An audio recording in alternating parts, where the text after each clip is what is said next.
right. Special Monday episode to take the place of Scott Davis's Monday Night Roundups, whether it was the transfer roundups that he converted into just a shooting the shit roundup with amongst his friends. Well, he's going away on business quite a bit on these Monday nights coming forward. So we said, you know what, we'll just bring you back during the transfer window when it opens up again. So in the meantime, we're going to be taking over Monday nights and really just doing some shooting the shit. We do have a regular match review show that's going to start after the Brighton match with Selly and Gaz. So us on Monday nights won't really be talking too much about it. Let them do the review. We'll obviously touch a little bit on it, obviously, but tonight we're going to go over some West Ham news headlines. We're also going to discuss some Hammers polls. But first and foremost, we're going to get into can you call it a match? I mean, were we matched? Well, Jesus. Beatdown. Yeah, beatdown, definitely. Also, real quick, two things. One, drinkwaredesign.com makes these fantastic mugs. Please buy one. We do have scarves as well. The pre-order is almost done. We just needed to sell an X amount of scarves. I think we need to sell 10 more, and then we'll place the order and ship them all out to everybody. So head on over to our website, AmericanHammersTV.us. What else is there? Yeah, if you're in the chat room tonight and you want to get involved, feel free to ask us some questions and we'll answer them for you. As the show goes along, I'll bring them up. So that said, Ben, what are your thoughts on the match that we witnessed on Saturday? It wasn't great. We'll start with that. No, it was a tough one, right? Because you're starting the year off with the reigning champs, right? And they're picked to win the league by most people again. So it's kind of like last season when we started with Liverpool, right? I looked at it as, hey, you know what? Let's get it out of the way early. Let's just do it, get it done with, get the debut of all the new guys out of the way, and then kind of go from there. But my God, I didn't think it would be that bad.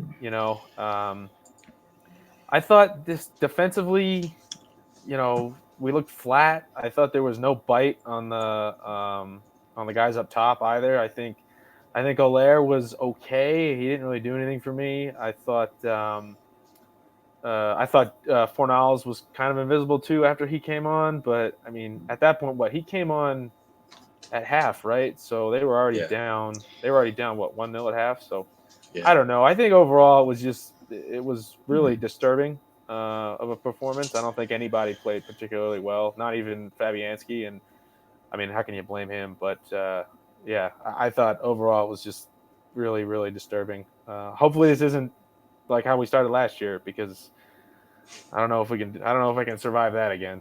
So, Casey? I mean, yeah, I don't know if I'd go as far as to say it was disturbing. I think how Allaire had really great first touch, which is really promising because we haven't had that up front in a long time. Yeah. His ability to break quickly and kind of shift the ball a good bit was really, really great. It's one of those things where like they're going to do that to multiple teams this year. Like they really are. And I mean, I've been telling people a lot lately. I was like, the Chelsea game made me feel much better about our result. And the reason why is because if they played City this weekend, they would have lost by 4, 5, 6 goals. Wow. That's 100% true. And for us, at least, like I can see bits and pieces. I think we'll start against the Brighton. I could see Fornal starting. Maybe we'll just see who's fit. Because I mean, if Noble's fit, I don't think he will be. But if he's fit, that could be somebody that just sits beside Rice. But I can't sit here and say that I'm surprised. I mean, I've seen us play City in the flesh last year where we lost 4-0. I saw us play years and years ago where we lost 2-1 at the Etihad, and that was the only goal that was scored was Andy Carroll. Like Joe Hart dropped the ball and Andy Carroll poked it in the back of the net. I was sitting with City fans, so that was always That was fun. But I can't take a whole lot from that. I mean, they're going to roll over half the league this year at least once. I mean, they could honestly break their goal scoring record from last year. Like it's insane. Yeah, no, that's true. So from a fan's perspective, I would lean toward disturbing, because of the high hopes, which obviously always get crushed in the beginning of the season. For West Ham supporters, we usually, I mean, if we have especially after the window that we had, the summer that we had, signing the players that we felt that we needed, with the exception of the fullbacks, obviously, or a box to box. I felt that we'd have a much better game to give them. With the first 20 minutes, first 25 minutes or so, I felt we looked good, against the City. I felt that we held them. We stood tough. Anderson, I thought, was tracking back more than I've ever seen him. Losing a ball, making a shit pass, he was just right back on it, trying his ass off, which I didn't see a lot of that last year with him. Wilshere, I thought, was phenomenal, in the short period of time that he was out there, and for the same reasons. He was hustling his ass off, front and back. Now, I still don't understand. I mean, someone did explain to me why Antonio started, and I'm pretty sure you guys have your own opinion as well. But me personally, I don't understand why. Because he's just, if you're throwing him out there as a role player because of his brute strength, to be able to handle, an attacking team like that, a physical team like City, or a dirty team like City, whatever you want to call them, really. That's one thing. But to put a player who's not a class scorer, class passer, class anything fundamentally, why the hell would you start him against a team like City unless you knew that, well, we need someone strong out there and all the other positions are filled, so let's just throw him out there. I don't know. I think it was more to do with the fact that he was going to be able to link up with Fredericks or Cresswell and track back a bit more. That might be the thought. Yeah, that probably was the thought. Yeah, I mean, and he clearly didn't happen. He did cause a few problems in the first 20 minutes with his speed but we talked about last night too. There's someone said last night on our show that he showed some class with his footwork, which was, he had a couple moments of holy shit, that's awesome. He made a fantastic move right there. But we've discussed on this show millions of times, that's it. One or two or three of those a game. I mean, he's not a consistent player. I mean, let me put it this way: our next 5 games are Brighton, Watford, Norwich, Villa, and Man United. This will not happen because it just never does. Whenever I think we're going to go on a run, if we won all 5 of those games, because in all honesty, Man United didn't look great in that Chelsea game. They did look very disjointed. They did look like they needed. Pogba was amazing for his passing. I think he slowed the game down a lot, but if we say we won all 5 of those, we would look back at this and just laugh because it would literally change the entire perspective of the season. I think a lot of people right now, yes, we lost by 5. It is not acceptable in any way, shape, or form. But we've also conceded 22 goals to Manchester City in the last 5 games that we've played at the London Stadium. So to think that this was anything but inevitable, I don't. I think, again, the optimism of the start of the season is great, but at the end of the day, we've never played them extremely well. I think we played them that 1-0 loss last season. We played not just the start of the season, but the start of the first 25 minutes of the match, first 30 minutes of the match. I thought that it looked like we were going to at least maybe lose 2-1 or something, not 5-0. And obviously, Mike Dean had a huge effect on that. He should have given Jesus and Rodrigo cards in the first half. They both should have had cards for persistent fouling. Yeah, that whole thing was a bit weird too. Because when I saw that tweet go out, that was like somebody tweeted or put up on Reddit or something. They've had 9 fouls to our 2, and we have 2 yellow cards. That was a little weird. But at the same time, back to the idea of the professional fouling and all that shit that's been going around. They're still an absolutely amazing team without the fouling. Their passing was literally a joy to behold, and they just played fucking well. You're talking about one of the top 10, 15 coaches of all time with more money than God They've literally spent Yeah. since he's been there in 3 years. They spent 700 and I think it's like 785 million pounds on All that players. Emirati oil money. They're fucking. This is the one thing that I'll say, and I'll try to let other people speak a bit more. But the thing that's really important, there was a story that came out last week before we played them, and it said that there was a first team coach in England that literally went into either the pre-match talk or the halftime talk and said, "Lads, we're not playing against a football club. You're playing against a state." That is a fact. You're literally playing against but no matter the politics, a petrostate in the Middle East, and I don't know how you defend against that. Yeah. True. No, I know. I thought we'd put up a better fight. That was. I did. Yeah, I did too. You know, but at the same time, we have to remember that's why I was disappointed. First game of the season, it will take time for these players to gel. Even more so, they've played at half pace in friendlies for the last couple games. We've seen that because I think that in that first 25 minutes, we played better than we played in the Fulham game, better than we played in the Sevilla game. I'm sorry, the Bilbao game. No. I think we played well in those 25 minutes, but I also think that they got tired. I think that they're still getting into the groove of things. Wilshere obviously was tired. He came off at the half. So I just think that I'm really trying my best not to overreact, or at least because it was a terrible loss.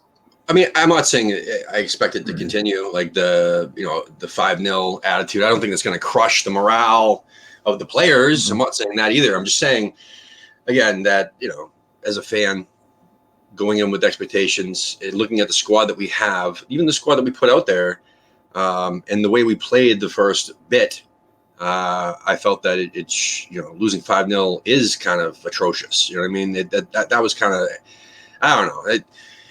It hurt, man. You know what I mean? But obviously it's not going to continue. I mean, hopefully not. But we do have a question real quick in the chat room for us all to answer. Let's start with Ben. Here's the question, if you guys can read it. I'll read it out loud, I guess. Do you guys like Pellegrini always setting up with an attacking mindset, or do you think we should be more balanced against strong opposition? So good question. I don't want to cop out and say it's situational, but I feel like given where the club is and kind of the trajectory that they're on right now, I almost feel like if you can punch a strong opposition in the mouth right to start, you want to do that. So if you want to put your attackers in there, you want to put your Antonio in there because he's a bully and just get up there and try to do something. I think that's the best shot you have against good opponents. Now, against opponents that maybe are a little maybe kind of more in West Ham's kind of sweet spot, maybe you try to be a little bit more balanced. But if you're going against the big guys, I think you got to put for lack of a better term, I think you got to put a lot of your eggs in one basket and just go for it. Because if you can get them on their heels to start, I think that sets up success down the line. Now that can obviously also backfire. If you put your big guys up and then they punch you back, then you're like, okay, well now what do I do? So that's probably what I would say. Casey, I think I would actually turn the question back to Cody. I know that he's in the chat room, but yeah, it's like what's a more balanced team? Like what would we have done? So does that mean playing with Rice in front of the back four, or I think he means like maybe formation wise. That's what I mean. But like if we actually look at it, it's like what's a stronger defense? We had our two best defensive pairing there. If we would have to basically play two in front of the back four, which would be Sanchez and Rice, and then I guess you move Wilshere right in front of them and take whoever your attacking mid, your number 10 is out. So like, I don't know. It's one of those things where like, if everyone thinks that Sanchez is so bad, which I'm not saying he's good, I'm just saying that I wouldn't say that. I think that people over exaggerate a little bit how terrible he is. He's still a professional footballer, but like, I don't know. I don't know if you play, a 4-2, basically a 4-2-3-1 with two people right in front of the back four. And if that is, then our only other choice is to play Sanchez. And I think he would have been literally overrun. Yeah. I think it's I always think back to Allardyce, because between Allardyce and Bilic, Allardyce was actually a manager, and Allardyce always played safe with the opponent. I can't say always. He pulled out a few tricks against the teams that he really just wanted to get one over. But the big clubs like United and City, he played it generally defensive, mainly defensive and safe. But when he was playing Tottenham or he was playing Chelsea, he really wanted to, pull some tricks out up his sleeve. I guess I don't know. So what I'm saying is I think it's got to be a situational thing, I suppose, like, what you guys are pretty much saying. But again, I don't either know what we could have done differently this particular match to line up more defensively, especially with no fucking defense. No defenders, really. Yeah, and Dunk Irons is saying if we put Diop into the CDM position, but like if you move Diop into a position that I don't know if he's comfortable with, or playing a new position for the first time against literally one of the best teams in Europe, you're not only taking one of your best defenders out of the back four and unsettling the back four, you're also just seeing if this player can play at that position. What happens if he keeps tracking back and going back into that back four position because that's where he's used to being instead of getting forward? And then I just think that that's a bit scary. But I think that our next assignment is definitely, I think in the attacking half of the pitch, I think that we're pretty well set. I think that next January and next summer we'll be revamping some of the back four because definitely. I just don't know what we can do, and I don't know what we can do with our. If you wanted to go to a more defensive right back, you put Zaba in. Would he have been a better choice than Fredericks? I think Fredericks actually played relatively well from an attacking standpoint. I think he got forward and he got the ball around. Charlie's saying we lost 6-0 to Pellegrini City under Allardyce, and that was actually really funny because that was when everybody was chanting "We lose every week." But and then at left back, I mean, the only other difference is we put Masuaku in. Like, yeah. I just don't know what we could have done. Yeah. Well, that's the thing too. I forgot to mention that under the Allardyce era, I mean, I forgot to say that he always went defensive against them, but he never beat them. I mean, rarely beat them. I mean, he beat the Tottenhams and the Chelseas. He didn't really beat the Cities or the Uniteds. I mean, Liverpool's a different story, but he did. I don't know. Whatever. That's the past. But I mean, the best we ever played Liverpool was Bilic when we won 3 times in one season. Right. And that was phenomenal. Beat them at Anfield for the first time in 50 years. 76, I think, something like that. Yeah. That's what. Payet will do for you. So let's see here. Let's go backwards and start with Casey. And what do we do about Brighton, man? Did you guys watch the match at all? Did you see any clips? Did you hear anything about it from anybody? I didn't actually get to see any of the Brighton game. I know they scored 3. I've heard they look decent. Like I said, I didn't get a chance to. With it being the first weekend, I watched all the games live, and since we played at the same time, the bar that we go to here in Chicago didn't have the Brighton game on because it was just us, and then I think was Everton playing at the same time as us. That would have been Everton would have played. So I didn't really get to see him. I mean, I think that obviously Glenn Murray does seem to always score against us, but he is in his mid-30s now. I don't know how much he's got left in the tank. But I think that we just have to stay the plan. I think the worst thing that could happen is him try to shake things up. Yeah, like having a reshuffle, anything like that. I do think that either that game or the next game, Masuaku will come in for Cresswell, which leaves me wondering who the hell the captain's going to be. Rice. I don't know. I think that people are bitching about the age thing. So I've listened to a bunch of different podcasts, like you, Casey, and everything, and also the different channels out there, like the Hammers Chat. I also pop in the chat rooms over there and see what the fans are saying as well. And it's funny. It's kind of 50-50 where there's kind of like this ageist thing against him going on, where people are saying that yes, he's gonna be our captain, but he's just too damn young. And then I also heard people say that, oh well, our center backs can't do it because they don't speak good enough English. So if they're trying to communicate with the referee, their English is not good enough to be able to communicate. I've heard it all, and I don't know, man. I think in the alternative, I guess people were throwing out there is Wilshire.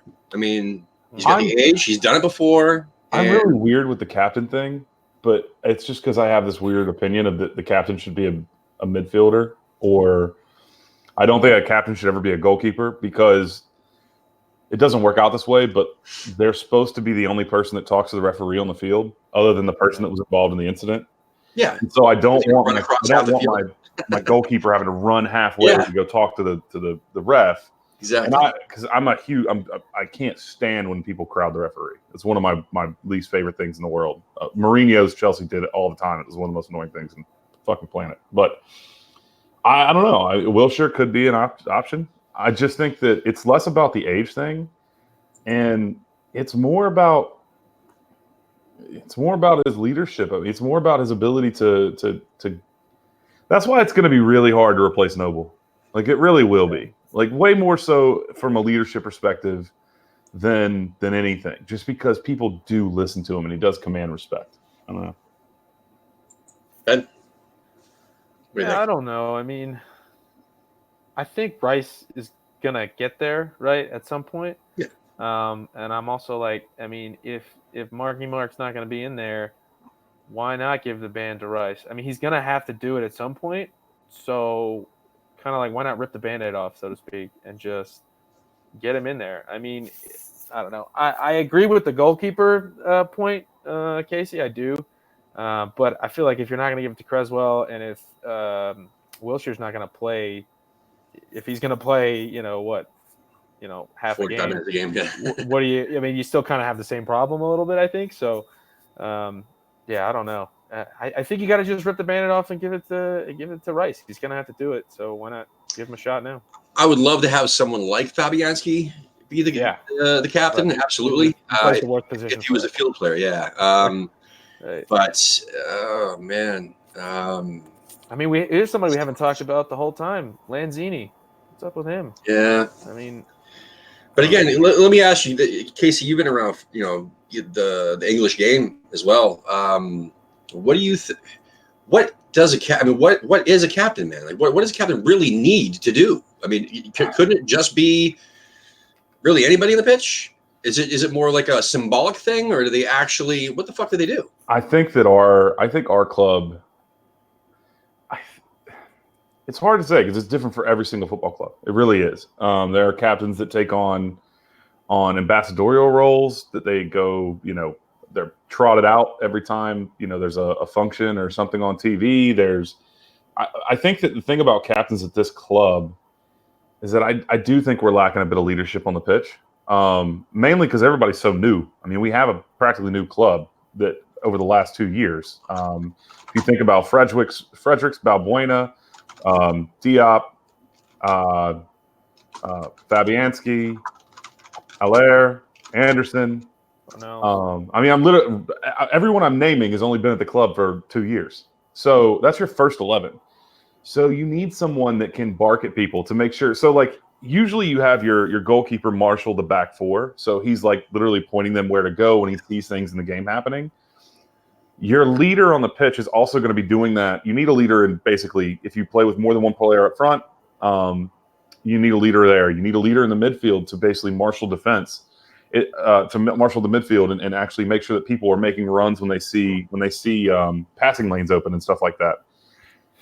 We don't really have anybody on the pitch right now that I think is Wilshire might be able to do it because I think he does read the game relatively well. Yeah. But is he going to get on someone's ass? I mean, is he going to pick up Ander Herrera when he's just laying on the floor running around and pick him up and take him to the sideline? No. But then again, no one's going to do that but Noble. Like, right. Yeah. Well, then we're fucked then. That's what you're saying. No. Got nobody. I think the thing is like the good thing about having Noble is that Rice is going to be a much better player and a much better leader for it. I agree with that. I don't know, man. Obviously the only other person that I can think of off the top of my head is Zabaleta because he's been our captain before, but he has to be on the field. Right. Yeah. Well, put him in the fucking field. Hey. I would, personally. Everybody that watches this show knows that. But, yeah. I also want to say one thing. Dunk Irons also said that Diop was a experienced center defensive midfielder, and I don't know where that.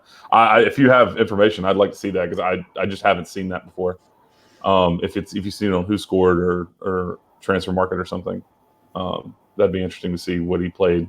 I guess for Toulouse, but it's funny because I now that you mentioned that, I think I've heard that before, but I've not seen proof. Yeah, I think I've heard that before, and I Zabaleta being that's love an that Transfer Market. I don't know. Could be. Yeah. Well, it's we're getting close to the halfway mark. There's a lot of we have a lot of regulars in the chat room, which is fantastic. I'm just going to name off some of the people that are in the chat room right now to say thank you again for being in there. There wasn't many questions at this point because they are usually just introducing each other, not introducing each other, but saying hello to each other once they arrive and going along with our conversation, really, which we've been mentioning. So Cody Barrett, it's a Minneapolis Hammer. I know it's Hammers MPLS on Twitter. He's actually going to join Alex tomorrow night for our Fantasy Premier League show, so that'll be cool. Ian Welford from Essex, thanks for coming in again. I think this is I haven't seen you a lot, but you've been in a lot recently, so thank you. Gaz from our network, AHTV, appreciate it, Gaz, for popping in, man. I can't wait to see all the content you're doing. He's also going to be doing a FIFA show, just so you guys know, when FIFA 20 comes out. If anyone has PS4 and wants to challenge him, he's going to be taking on our subscribers, really, live on the YouTube here. So it'll be fun. Dunk Irons, man, I appreciate you coming back and watching our show. So thank you so much, man. Wally World, man. Bummed I'm not going to see you in Vegas, but have a good time, my man. Charlie Walsh from Hammers Chat, appreciate you always popping in at 2:00 in the morning over there and jumping in as a co-host at the last minute, as usual. Steve Hill, thanks, man. And who else we got here? Penny, Dan Lawless's mom, is in the channel. Thank you so much. Paulus, thank you. I don't think I recognize you, but thanks for popping in. I appreciate it. I hope you're subscribed.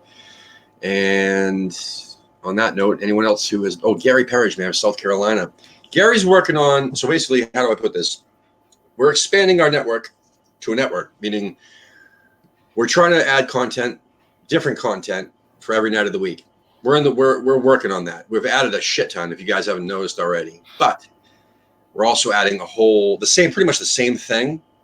I mean, as in a bunch of different shows, but podcasts on the American Hammers Radio Network, which we've already got one show up already.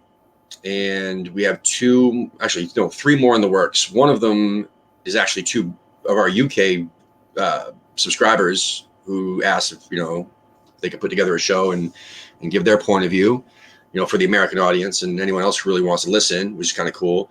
And then we have Gary from South Carolina with Costia from DC Irons setting up a show. Gingerbread over there on Twitter is going to be working on a show, a tactics show. And we're going to be adding more and more and more and more. So just stay tuned on all that good stuff. I would love to get some sleep at some point before this gets any crazier. But yeah, thank you guys for tuning in. If you have any more questions for Ben, Casey, or myself, feel free between now and the end of the show. Now would be a good time to pop on. Let's see if I can pull it up on the screen so I don't have to be looking back and forth. Let's see. West Ham. Yay. Just something that just popped up was so we had an under 23 player leave us yesterday, I think. Jamal Ingram. Yeah. He just signed for Derby. I saw. Yeah, I didn't see that till just now. That's I don't know what to think about that. I mean, I know the regime has changed over there and they're moving players on. But I just hope the development doesn't really. Hopefully, it just changes for the better, because there have been like a bunch of players down there over the past 3 years that there's been a lot more hype than lately. I mean, than normal. Even in the Allardyce era. I mean, there's a lot more hype now in the youth academy, and yet it's just hype, really, mostly, other than Rice. You know what I'm saying? And Diangana, it depends on who you're talking to. What their thoughts are on him. And same thing with Cullen and Holland and so on. And well, I'm hoping maybe the regime change will now start to, sift out the players that were all hype, and then, they maybe groom some better talent or sign some better talent down there. All right, I cannot read the screen from here, man. Let me pull up my phone. All right, I hope you guys can see the screen. I basically pulled up the news. I just Googled West Ham news, and we're gonna just randomly. We're gonna read a headline. We're not really gonna read the article. We're just gonna read the headline and give you our thoughts on what the headline could be about, I guess, or if it's shit or not. But if we have to open up the article to kind of dig deeper, we will.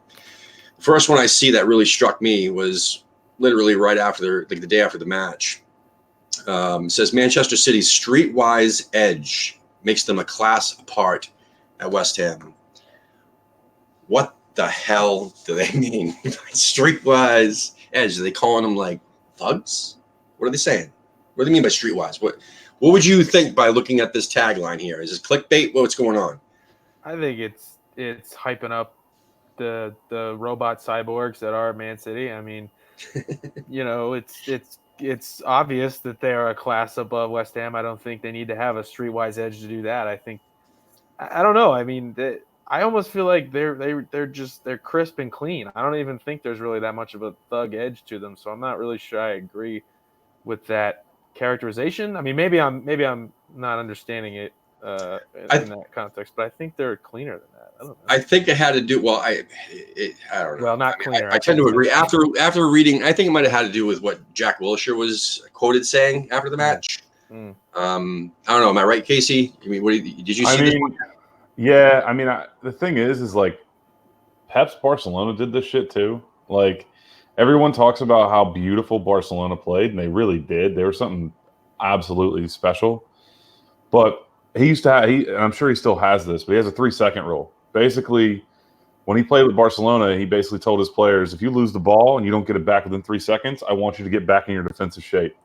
And if you can't do that, then you can foul them, to break up their play.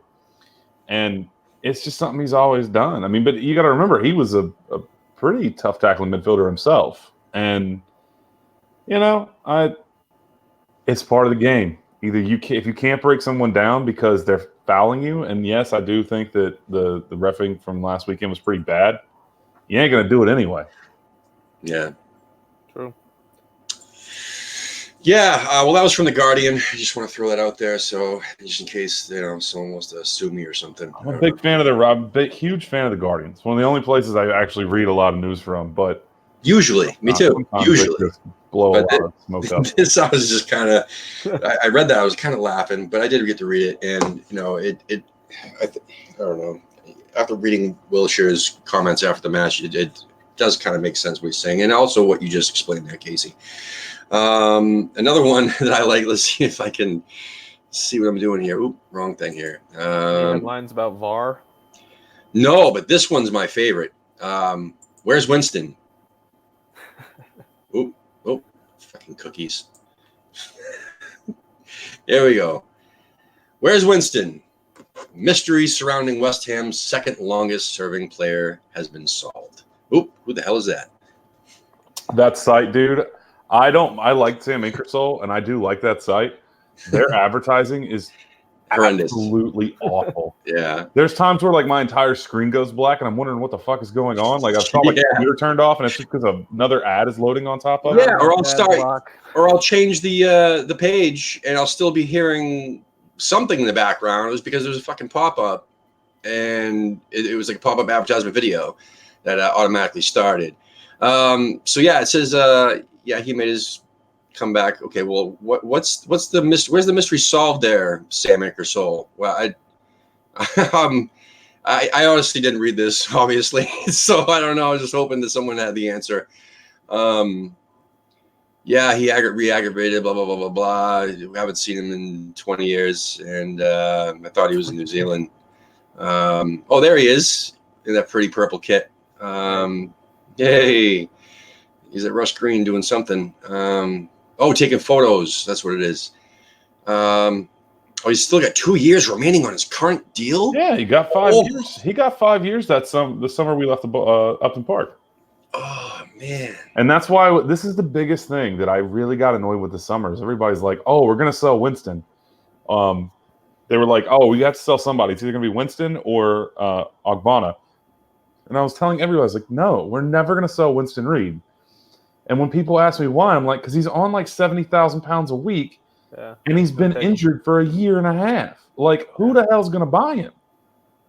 And if we did, we would end up paying half his wages. So we pay 40,000 pounds for somebody that doesn't play for us. Well, if Newcastle signed Andy Carroll, maybe Newcastle will take a chance on Winston Reed. But apparently they signed him on more of a pay-as-you-play type deal.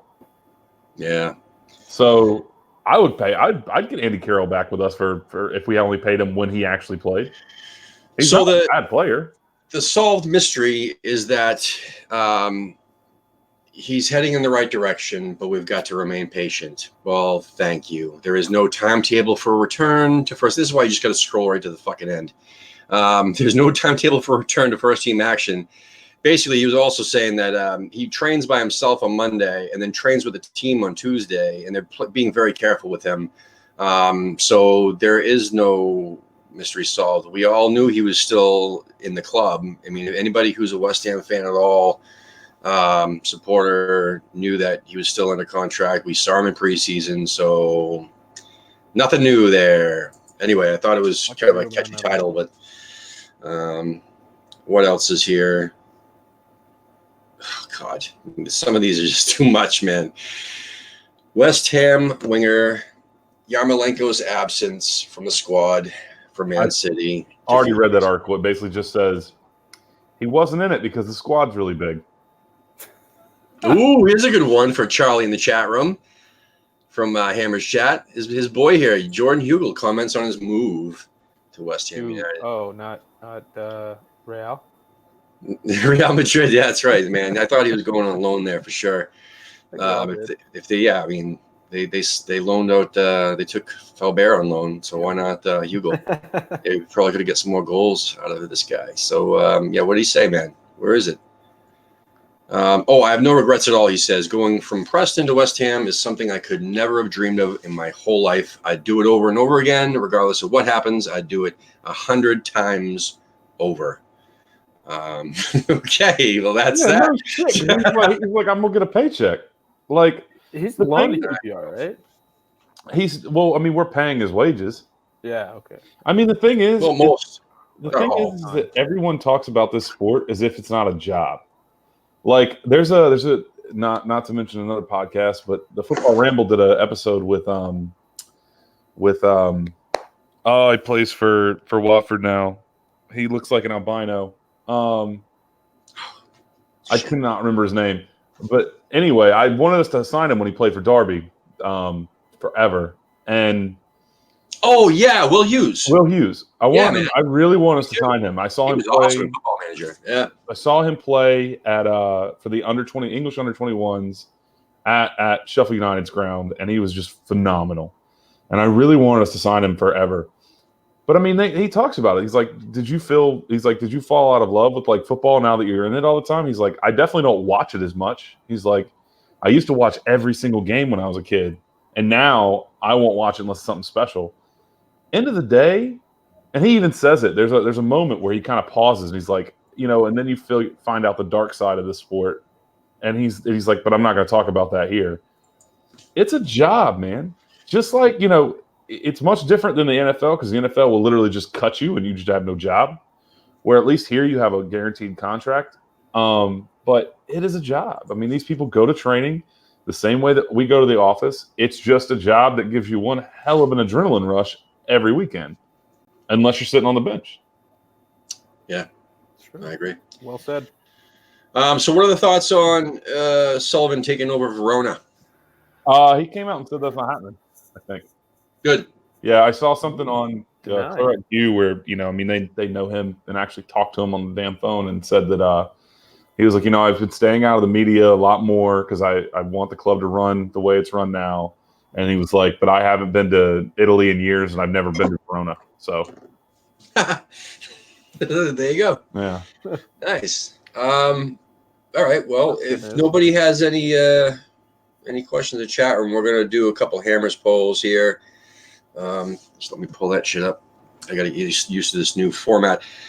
I like it though. It's a lot better than Hangouts. If I can figure out how to use it, I usually have someone helping me out with it each show. But so far so good. But yeah, I know it's got so much potential because there's so many different things. I can see the chat room, and we could private chat. Oh, it looks like someone was private chatting. That was me. I don't know how to find the non-private chat, so I've got the YouTube open to read. Oh, YouTube's good. Yeah, keep that open so we can see it. But there's also like banners and stuff like that. Like, hey, everybody, if you haven't done it yet, man, please subscribe to the channel and click on the notification bell so you know when the new shows are released. Nice. Or when I say James Tompkins, drink in the chat room. Drink. And tomorrow night, Tuesday, Fantasy Premier League, man. Come on, I gotta do it for that one. Wayne's new podcast.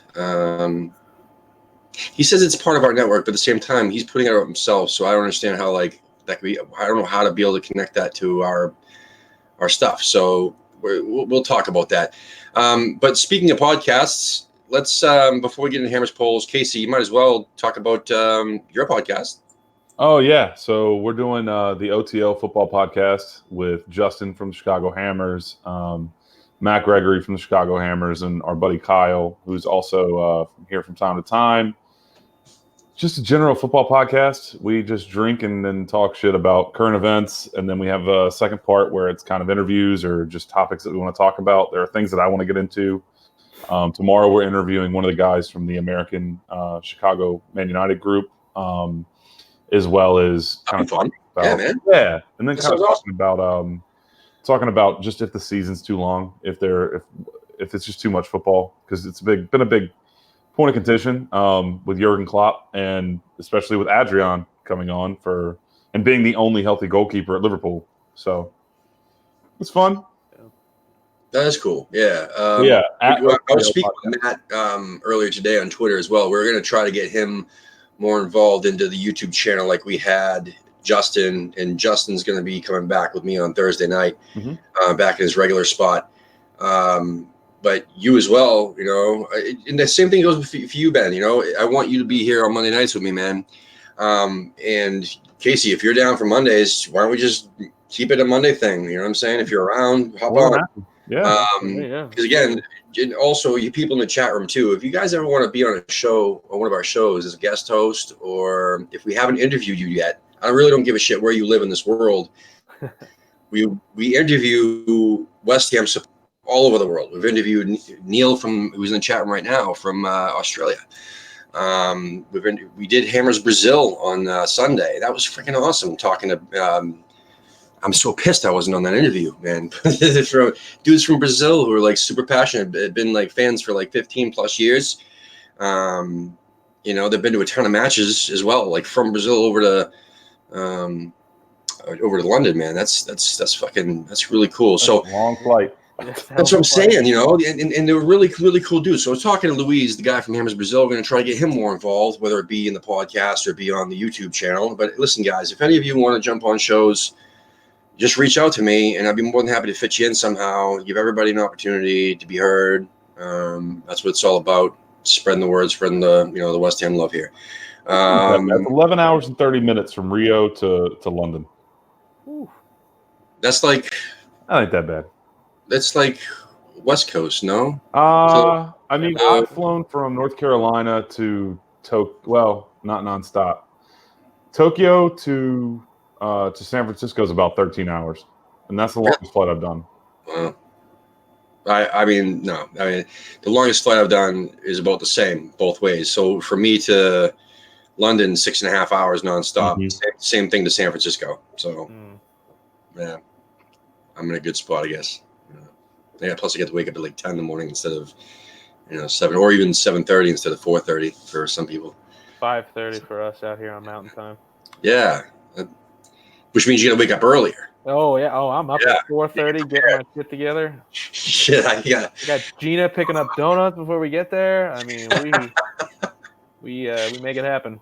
All right. Let's pull up some Hammers polls here. I think I forgot some stuff. Neil said it was 19 hours from Australia to London. Yeah, that's why he says. Flight?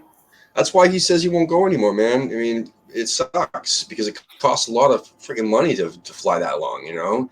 And I would love to somehow, you know, one day, you know, my dream would be to be able to help someone like him get back to London for a match. You know what I mean? Because he's not the youngest buck either, you know, and to have him, he's a super passionate supporter for West Ham, and he has been since like the '60s, dude. So to see him, you know, watch a match in London, that would be like the coolest experience. You know what I mean? For me, but we'll figure it out, man, somehow, someday. But anyways, he's 13 and a half hours ahead of me, like on the, you know, the time zone deal. So we think about that when he's, you know, it's what, morning time there now, I think. I think he said it was something like 7:48 or 9 a.m. or something like that. Yeah. He's always in our shows too, so I really appreciate that. All right, let me try to screen share again. See if I can pull up the Hammers polls. There's quite a few tonight that we haven't really got to. I'll just go backwards, I suppose, from newest to oldest. So out of these four, who do you think are our biggest rivals? Actually, there's only three, and then you choose, I suppose. So Chelsea, Tottenham, Palace, or other. Spurs. Spurs, yeah. I mean, Spurs, 100%. I mean, Palace fans are annoying as hell because they're ultras or whatever the hell they call themselves are just annoying. Yeah. I appreciate what they did for the Fabric nightclub. Chelsea, I just don't like. I just think that Spurs is always, I mean, out of those three. So that's what I'm seeing here. So 71% said Tottenham, but the 20% that said other, I'm looking, and most of them are saying Millwall. So I can understand the 20% there, but I know. No, I get it. I mean, I completely. I mean, that's why I don't blame them for voting that, but yeah. I understand why Tottenham definitely crushed that poll. So I have a bunch of friends that are Arsenal guys, so it's a personal thing for me because they bust my balls all the time. So my biggest rivals are Arsenal, but I get that that's historically not the case. This is so cool. You guys are seeing this in the chat room too. Like Gary from South Carolina says Millwall as well. And he's hardcore. I love that guy, man. He's one of my favorite people in the world.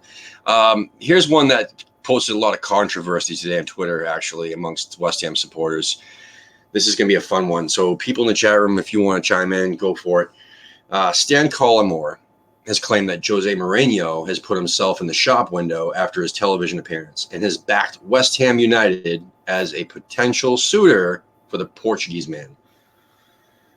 Would we want Jose if Pellegrini was ever given the boot? Yes or no? Ben. Oh, no. And not because I don't think he's got historically he's gotten results, and that's, you know what, you got to give the man props. I just feel like almost at this point he has so much baggage, and I'm not sure that his coaching style maybe like it fits with the modern player, whatever that means. Yeah. I don't know. I just think it's too much baggage. I mean, yeah, he got results wherever he's gone, but I don't know if he's worth all the headaches and the noise and everything else that comes along with it. That's just my opinion. I think that it would absolutely be peak West Ham United to sack Pellegrini in like 3 months and then put Mourinho in. Absolutely. I honestly think that, like, if you're talking about like the timeline that we are currently in, out of everything I've ever seen out of this damn club, that would happen.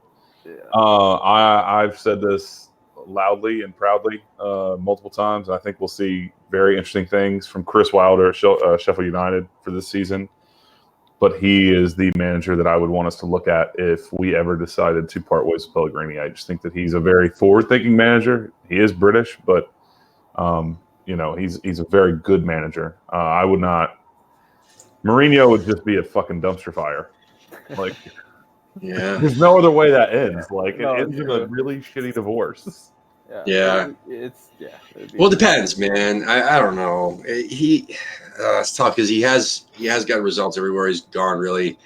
But you know, the argument on Twitter, the back and forth banter was that everybody's calling him the Portuguese Allardyce, saying he's only defensive, he parks the bus, blah blah blah. That's one side of it, and then the other side is saying, well, he's got results everywhere he's gone. I mean, he even got results with the shit Man United team. You know what I mean? But They now still spend money. there's something. Well, that's the thing. So that's the middle. I would say there should be a middle discussion here, saying it all depends on the money, because I don't think West Ham would give him any fucking money. So how effective would he be with no money, regardless of how he plays? Think about the teams he's done things with. Damn, Winning the resources. Champions League with Porto, one of the craziest things that's happened in my lifetime. Great. Inter, he had an amazing team there with that Wesley Sneijder team with I can't think of his name, the striker that was really good. He was Argentinian. And then going to Chelsea. I mean, he everywhere he's went, he's had some form of money or some form of base to build off of, and I just can't see it. Like, I don't think it would happen. I mean, regardless. No. I mean, not even. I just don't see it ever. We would have to go being through a possible. wormhole into an alternate dimension. That's what I'm saying. I really don't think that would ever happen. Although I Ever. would have said, if you had told me Manuel Pellegrini back when City was winning the league, I would have probably been like, really? No, I think that the way it's going right now, if for whatever reason or when Pellegrini would ever get the sack, for whatever reason, like shit, if we started the season 0-9 for shits and giggles, I think he'd get the sack. No, I'm just saying, I think he'd get the sack, right? I mean, in that scenario. So if that were to happen, I mean, I think that West Ham, I think the owners would go young. I think they'd go. I don't know. They'd probably. I don't know who in their right mind would jump into a situation like that with the squad that's not really united. If they're losing, that many games, and Pellegrini was in the sack, it would be a tough situation for anyone. Like someone mentioned Southgate in the chat room. Someone mentioned who the fuck else is it? After seeing Southgate's Middlesbrough team and after seeing Southgate's club career, I don't want him any fucking. No, me too, 100%. I'm just saying, like, he's good at what he's doing. Leave him there. Yeah, let him manage the Lions. Yeah, I honestly think that what they're in my head, I could see them doing the Leeds manager. Bielsa. That's what we were supposed to get before we got Bilic. It was between him, Benitez, and fucking Bielsa. And I think Bielsa would be the most amazing car crash I've ever witnessed. Like, you talking about like true, like just glorious failure. That is that man. And he is so well respected by everyone. He's one of my favorite managers ever, dude. But him, I think I'm 100% Chris Wilder. That's why I would literally think you could build a club around him, and I think he's doing that now. And I don't think the thing is I don't think his situation at Sheffield United is very good anyway, because there's too much boardroom messiness that I don't think he likes being a part of. I think they're going to get sent down. I don't even think they'll make it out of it. I think they'll get relegated. So we'll see. I mean, I think that again. I think that they'll surprise some teams. I think that they got a good point away at Bournemouth. I did see that. I did get them to put that game on at the bar, so I did watch that. I think Billy Sharp is old, but he can still poke the ball in the back of the net from like Glenn Murray, man. Yeah, he's just like a Glenn Murray, man. He still just knows how to do it. He's at the right place at the right time, all the time. I appreciate him as a player, and I appreciate. And I know there's a lot of Sheffield United haters, obviously, for rightly so, with amongst the West Ham fans. But at the same time, I mean, gotta give credit, man. Where credit's due. And if you hated Sheffield United, wouldn't you want us to take their manager? Well, that's the thing. Well, exactly. So, I mean, yeah, I consider him in the running. I would never see. Here's another one that I would never consider. I would never consider Eddie Howe. Never. Yeah. I think there's so much hype around him, and I just don't see it, man. Because he's young. He's young. That's it. There's only, I think there's 8 English managers in the Prem this year, and that's a high from the last couple. I don't know. I mean, somebody mentioned Graham Potter at Brighton, but I don't know. Lateral move at the moment. Mia Khalifa should always be trending. It's not me, man. I'm telling you. It's American Hammers TV. So ask Lee what the hell he's been doing. He's the one that runs a Twitter account. Michael J. Fox too. Like, it's trending in USA, dude. Don't give me that. No. That's trending for you. It is trending Me. in the USA. Dick Sweat and King of the Ring, and I Stand with Whitney. Houston? Oh, trends for me. Why? Well, I mean, to be fair, I'm sure when she was wearing a West Ham shirt, somebody searched it. It's fair. Well, secondly, hold on. Secondly, that I would never mind. Dick I'm not getting into politics tonight, but no, that would never happen. So anyway, wait, that's a human being. His name is Dick Sweat? Yeah, politician. Yeah, I try to keep myself abreast of politics, but let's table Dick Sweat and come back to that later after this is over, because that name, I mean, I'm sure he's probably terrible, and I don't know anything about him. But Dick Sweat 2020, come on, man. Dude, I for him on name recognition alone. Hell yeah, let's do it. Let's all vote for Dick Sweat. Let's all vote for him. All right, let's hurry up with this question so I can scroll down already. What will the result be when West Ham take on Brighton on Saturday? Post your predictions. Yeah, so West Ham win, Brighton win, score, draw, goalless. I think we'll win. I'm thinking score draw. I'm going to set myself up low and then be surprised if they win. I'm thinking win. I got to vote to see what the results were. And yes, some 59% say win, and that's out of 854 votes. That's usually that's a pretty good one right there. But 27% say Brighton win. There's a lot of pessimists after that, and that's what Twitter will do for you. And this is why I can't stand Twitter. It's reactionary. Yeah, the most negative, literally. If you post something, usually on Twitter, you notice that you keep it short and sweet, and people will take it out of context and just leech and just latch on, and it's brutal, man. So anyway, let's get the hell away from this. So I can't get away from it. I can't get away from it. All right. How about this one? Out of the next 4 games, which are Brighton, Watford, Norwich, and Villa, how many wins will West Ham pick up? And state which games these will be. So how many wins? 1, 2, 3, or 4 out of the next 4? Casey. I'm gonna go 3 and a draw. I like that. I think that after all this talk of us losing and having the worst loss of the start of the season, I think that's going to spur a lot of these kids on. I really do. There's part of me that believes that we just weren't as bad as it really felt, because I think that there's too much damn talent, and I think they have a talented manager. I think it's just gonna. Yeah. It could be like jumping into an ice cold pool. Right on. Ben? I think 2 is definitely a good expectation. 2 wins, a draw, maybe a loss. I think Norwich is definitely beatable. Brighton's a toss-up for me. And then I think Watford's beatable. So maybe you drop one between Watford and Villa. I don't know. I don't know. I'm just trying to kind of be as neutral as possible, I guess. Villa looked bad. Villa did not look great at all. No, well, yeah. In Norwich too, which really surprised me because they have a fantastic manager, and well, you know what, Villa has a good manager too. Nothing take away from him, but I don't think that they had the best window. Villa, Norwich. I mean, they tend to play wide. And it'll be interesting to see how we match up against them because they're super quick. They do have some really fast players. And we aren't Liverpool, so right. That'll be interesting. And Watford always scares me. Every time I predict a win versus Watford, we lose. So that's why I predicted that they would win the last game of the last season, so that we would win, and it worked. And Brighton, I predicted them to go down this year at the very, very bottom, and they start the season with a 3-0 win. So.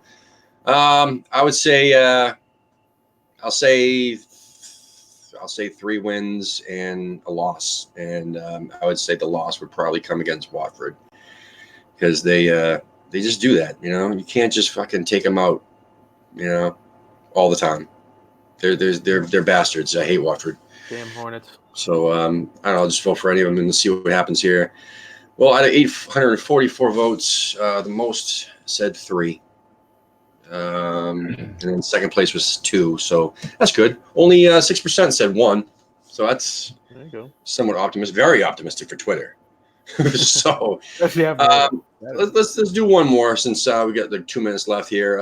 Who starts at left back against Brighton? Casey. I think Masuaku if he's fit, but I it's a toss up. It could be Cresswell, just because he doesn't think Masuaku is ready. You see that they said here? They call him Captain Cresswell. Those sons of bitches. All right, I think it's a coin flip too. Yeah, well, I would say Masuaku. I mean, I've been crying for it since last season, and yeah, overwhelmingly so. Out of only 640 votes, but still, that's a lot of votes. 87% say Masuaku. So yeah, and for all those people who were talking shit about Mia Khalifa here or why she's on my thing, she is a West Ham supporter, and maybe Lee was trying to get her an interview with her. I don't know. That would be I would give money to be on that interview. Can we get her and Dick Sweat together for an interview? Oh, dude! Remember, let's convert them. I just saw this. Don't Dick Sweat the small stuff. Just remember. That's crazy. Yeah. So real quick, I got to mention our upcoming shows. Thank you guys so much in the chat room for staying with us. Yeah, thanks, Gabe. So anyway, Gabe, Gary, Penny, Charlie, Wally, the whole 9 yards, Gaz and Ian and Cody and everybody else I'm forgetting, Steve and so on. Yeah, thank you guys so much. Stick around. We got a show tomorrow night, Tuesday night with the Fantasy Premier League show. If you guys are in the league already, yeah, we're taking guests each week, different guests every single week to just shoot the shit about the league that we're in. So that should be good. I think with Cody from Minneapolis and Dave Sperry from St. Louis, they're going to be the guests tomorrow night. Wednesday night. That's a good question because it changes every single week, man. It's I think it's 8:00 Eastern. I could be wrong. Yeah, let me pull up my schedule here real quick. I got to figure out who the hell we got on Wednesday and Thursday. We have shows Wednesday and Thursday night. So Lee will hopefully be back on Wednesday with Mr. Wayne Hammer. They will be interviewing somebody on Wednesday. Oh, yeah, Nolan from Philadelphia. Philadelphia Hammer. I don't even know if he's in the group or not, but we're trying to, help them get some more people down there. So since we made that post a couple weeks ago on, all over social media saying, what state are you from or where are you located, blah, blah, blah, in the States. And I somehow, how do I put it? On Instagram, on Twitter, and on Facebook, there was like 6 completely different. On Instagram, 6 completely different. On this, 6 completely different from Philadelphia. And none of them knew that there was a new group forming over there in Philadelphia. So we're like, holy shit, let's get them all together. Yeah, so that's awesome. And then on Thursday, we got Joss from Kansas City, who also recently discovered that there's a group in Kansas City. So he's going to join up with them soon. Hopefully he joined up with them already. So me and Justin from Chicago will be interviewing Joss on Thursday. But my most excited piece of news, it's not news, it's old news. I've been saying it for a couple weeks now. Matthew Etherington on Sunday at 2 p.m. Eastern with Tim and Lee. We're going to interview Matt Etherington, man. I'm so excited for that. That's a big one for us. And then we got Andy at 9:00. I don't know who's doing that interview. I just know that someone's going to be interviewing Andy he's from Kentucky, who moved to North Carolina and is now moving to Tampa. So I think he's an Army dude, something like that, military. So he's all over the place. Yeah, that'll be good. And then we got tons more shows coming up. So anyway, thank you guys so much for sticking around. And stay tuned and all that good stuff. Oh, a new podcast coming out in a couple days and a whole bunch more coming out soon. Please buy a scarf if you haven't bought a scarf already. We need to sell 10 more. 10 more scarves. Go to our website, AmericanHammersTV.us. They're awesome. You guys voted for them. You know what I'm saying? So you picked the one you wanted. help us sell them. Thank you. And listen, Casey, it was awesome talking to you again. I don't think we've really. Shit, that's my camera. I don't think we've ever. I don't think we've ever been on a show. Have we been on a show together? I don't think so. Think so. I think you've been with Lee usually or someone else. Lee So and Justin. Yeah. Yeah. So it's been a pleasure, my man. Yeah, man. Really good talking to you. We talk on Discord all the time. So anyway, go over to our Twitter, everybody, and if you want to join our Discord or any one of our social media platforms, just scroll down our posts and stuff like that. You'll find our Discord link there. We're planning a London trip in March. We're planning a whole bunch of stuff. There's different chat rooms for pre-match, post-match, during match, blah blah blah. Upcoming shows. You want to get involved? There's so much stuff. And West Ham women's stuff too. So that's kind of cool. Ben, you got anything coming up? Other than hanging out with me on Mondays? I don't think so. No, I'm going to try to be regular on Monday. I think if you can, it worked out pretty well. Yeah. You're more than welcome to. Yeah. All right. So it's been a pleasure, my man. Thank you guys so much for the chat tonight. I had a great time, and I'll click off the broadcast here, and we'll talk off the air for just a minute. Peace.